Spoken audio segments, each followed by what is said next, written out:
You work 30, 40, maybe even 50 years paying into Social Security. But what if I told you there are 4 common mistakes that could shrink or even wipe out the benefits that you earned? Today I'm going to walk you through exactly what those 4 pitfalls are and how to avoid them in retirement so your retirement isn't derailed. But before we proceed, welcome to the UnRetired, where you're not done, but you're finally doing what you want. If protecting your retirement benefits matters to you, please hit the like and subscribe buttons. All right, let's dive into the 4 ways that you can lose your Social Security benefits. And a quick note, this isn't financial advice. These are just ideas to think about. Everybody's money story is totally different, so make sure you do your own homework and check in with a financial pro before making any big moves. Okay, our first thing is don't blow through your retirement benefits. Just because you start collecting Social Security doesn't mean you can earn as much as you want without consequences. By the way, before we continue, you need to understand full retirement age, or FRA, is a point in time between your ages 66 and 67, depending on your birth year. And here's where it gets problematic. If you claim benefits before full retirement age,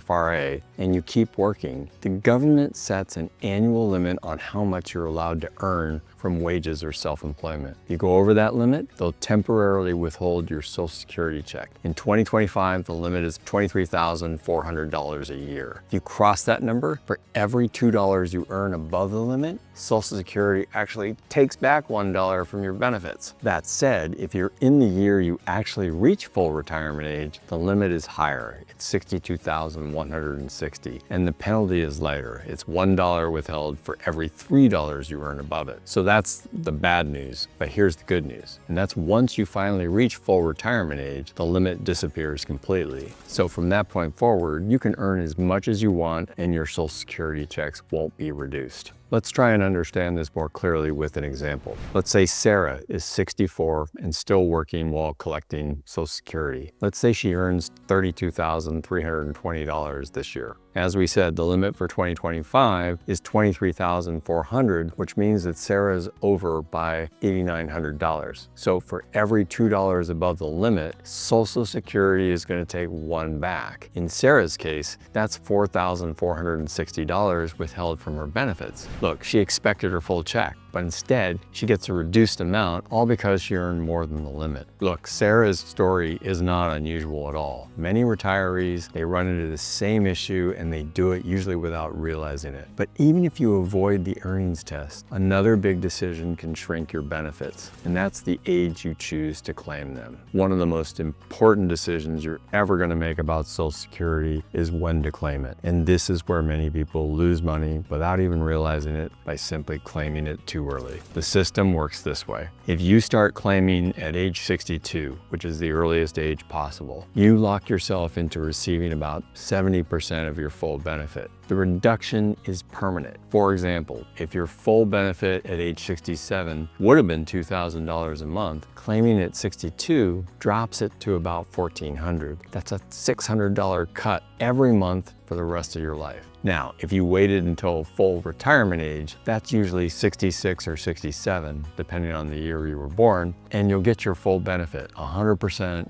no penalties, no reductions. So we talked about early and we talked about on time. But here's the thing, if you delay until you're age 70, your benefit actually grows to about 124% of your full amount. So if we use that same $2,000 full benefit example, your check now grows to almost $2,500 a month by taking it at age 70. That's more than $1,000 difference compared to claiming it early. And you can find all this information in the Social Security rules. According to the Social Security Administration, the SSA, benefits increase by about 8% per year every year you wait after full retirement age, up until the age of 70. That growth is guaranteed, something you can't always say about any of your other investments. So, claiming too early doesn't just reduce one check, it reduces every check for the rest of your life. And that can add up to tens of thousands of dollars over a retirement that may last 20 or even 30 years. So while the numbers, 70%, 100%, or 124%, these show the differences on paper. It really hits home when you look at what it means in actual dollars. So to demonstrate that, let's take another example. We're going to use John to see just how much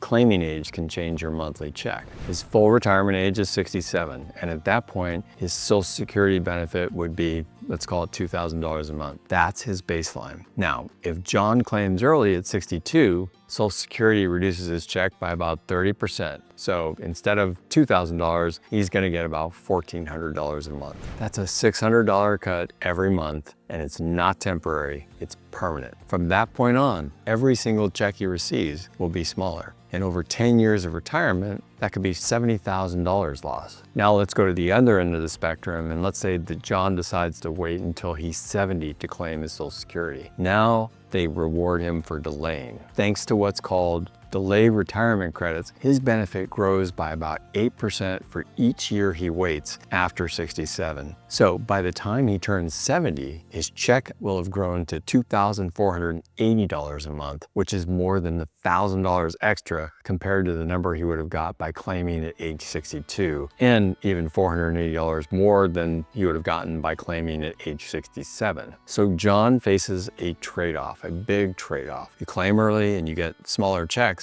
but you get them right away, or you wait and you lock in bigger checks for life. So how does life expectancy factor into these numbers as well? So remember John, let's say he lives into his 80s, which is a fairly real possibility given that the average 65-year-old today will probably live another 15 years or even more. So the difference adds up to hundreds of thousands of dollars over his entire retirement. Now, here's the crazy thing. I just told you that waiting gives you a bigger check. So if waiting gives you a bigger check, why do so many people claim early? In fact, 1 out of 3 retirees start taking benefits at age 62, the first chance they get. Well, there's some understandable reasons that explain this. For many, it's health issues. If somebody doesn't expect to live long, they'd rather collect sooner rather than later. Others simply need the money. They need the income right away. Maybe they'd lost a job, they can't work anymore, maybe they just don't have much in savings. Well, then there's the mindset of, I worked hard and I deserve it. After paying into the system for many decades, a lot of people, they just feel entitled to start collecting as soon as possible, even if it's gonna cost them a lot in the long term. And lastly, a lot of retirees simply they don't understand the math. It's that simple. The percentages and rules, they feel complicated, so they take the sure thing now without realizing how much they're leaving on the table for later. So while it's easy to say, wait if you can, the reality is that millions of retirees are still gonna claim early, and sometimes it's for a reason they can't avoid. But even for those who get the timing right, there are other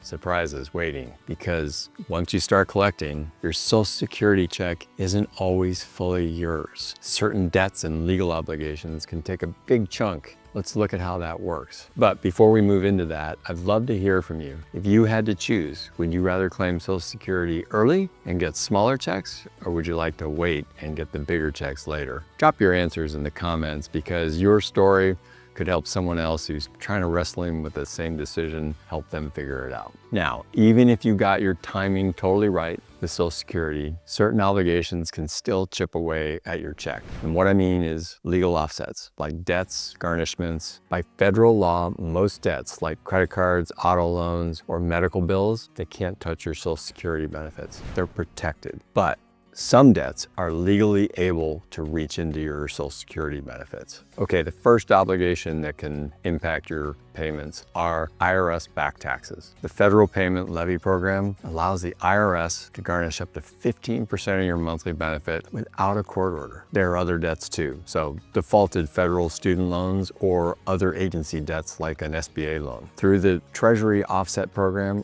up to 15% of the benefits may be garnished unless it reduces your monthly payment below a protected amount of $750. Let me make that clear. $750 is the minimum amount that you can receive with one of these offset programs. Next up is child support and alimony. Under the Consumer Credit Protection Act, Social Security benefits are subject to garnishment for court-ordered child support or alimony. It can range from 50 to 60% and as high as 65% if the debt is 12 or more weeks past due. Next is victim restitution. Under Section 459 of the Social Security Act, benefits may also be garnished to pay restitution to crime victims. So while your Social Security benefits themselves are generally safe, the law gives certain fights, for example, those federal debts or certain court-ordered obligations, the authority to garnish your Social Security. So it's vital to be aware because even well-planned retirement income can unexpectedly be reduced. Here's an example. Meet Tom. Tom owes $10,000 in back taxes to the IRS. And because of that, the government uses the Federal Payment Levy Program to take part of his Social Security check every month. The IRS can garnish up to 15% of his benefit until the debt is paid off. So instead of getting his full retirement check, Tom sees a smaller deposit every month until his tax balance has been cleared. It's a tough reminder that even Social Security, something you worked your whole life for, can be reduced if you owe the wrong kind of debt. Even after accounting for garnishment and debt, taxes can still take a bite out of your benefit as well. So up next, we're gonna look at how your Social Security benefits might be taxed depending on your income. But before we do that, if this breakdown is helping you understand retirement in a new way, please make sure you hit the subscribe, turn on notifications. Here at the UnRetired, we post new videos every week to help you protect your money, your lifestyle, and your peace of mind in retirement. So don't miss what's coming next. All right, did you know that there are taxes on your Social Security benefits? A lot of people don't know this. In fact, up to 85% of your benefits may be taxable depending on what's called your combined income. Let's define it. Combined income is a formula the IRS uses. It's your adjusted gross income plus any non-taxable interest plus half of your Social Security benefit. And once that number passes a certain threshold, part of your Social Security becomes taxable income. So this kind of sucks because even though you paid into Social Security with after-tax dollars, the IRS can still come back for another bite. And for many middle-class retirees who have pensions, savings withdrawals, or some sort of part-time work, these thresholds are easier to cross than you might think. So to figure out how much of your Social Security is taxable, the IRS doesn't just look at your Social Security check. They use what's called your combined income. So here's the formula again. It's your adjusted gross income plus any tax-exempt interest, things like municipal bond income, plus half your Social Security benefit. That total is your combined income. And depending on where it lands, up to 50 or even 85% of your Social Security benefit could be taxed. So as mentioned, the IRS uses your combined income to decide if your Social Security is taxable. So if you're single and your combined income is above $25,000, part of your benefits become taxable. And if you're married and filing jointly, the threshold goes up a little bit to $32,000. So if you go above that, part of your Social Security benefit will be taxed. And if you're married but filing separately, the IRS assumes most of your benefits are taxable no matter what your income looks like. So the higher your combined income above these thresholds, the more your benefits can be taxed. Like I said, up to 85% is taxable. And for many retirees, that comes as a very unwelcome surprise. All right, let's break this down with another example. This time we're gonna meet Linda and Bob. They're married and together they receive a $40,000 pension plus $20,000 in Social Security benefits. Now, remember the formula. Adjusted gross income plus any tax-free interest plus half of the Social Security benefit. So in their case, half of $20,000 is $10,000. Add that to their $40,000 pension and you get a combined income of $50,000. Now for a married couple, the key threshold is $44,000. Because Linda and Bob are over that amount, up to 85% of their Social Security benefits can be taxed. So even though they worked hard and saved, their monthly Social Security check won't all be theirs to keep because the IRS still takes a small slice. And this is why many retirees are surprised at tax time. So remember, first know the earnings limits. In 2025, if you claim before full retirement age, making more than $23,400 a year can shrink your check. Second, Be strategic about when you claim. The difference between claiming at 62 or waiting until 70 could mean hundreds of thousands of dollars over your lifetime. Third, remember which debts can be garnished. Most personal debt is safe, but the IRS, federal student loans, child support, alimony, and some sort of restitution, they can all cut into your benefit. And fourth, plan ahead for taxes. Up to 85% of your Social Security may be taxable if your combined income is above IRS thresholds. And finally, remember, this video is for education only. It's not financial advice. Always do your own research and talk with a qualified advisor before making big money decisions. At the end of the day, retirement is supposed to be your time of peace. Knowing these rules ahead of time helps you keep more of what you've earned and avoid these unpleasant surprises. So as you can see, protecting your Social Security isn't just about what you've earned. It's about knowing the rules, avoiding the traps, and planning ahead so you actually can keep more of what's yours. But here's another thing. While we've talked about all the reasons to protect and sometimes delay your benefits, there's also some smart reasons why filing at 62 can make sense. In fact, for many people, it can mean much more money in their pocket over a lifetime, or just enjoying the healthiest years of their life with less stress. And that's why I made another video called The 7 Smart Reasons to Take Social Security at age 62. If you've ever wondered whether claiming early might actually be the right move for you, you won't want to miss this. You can watch it right here.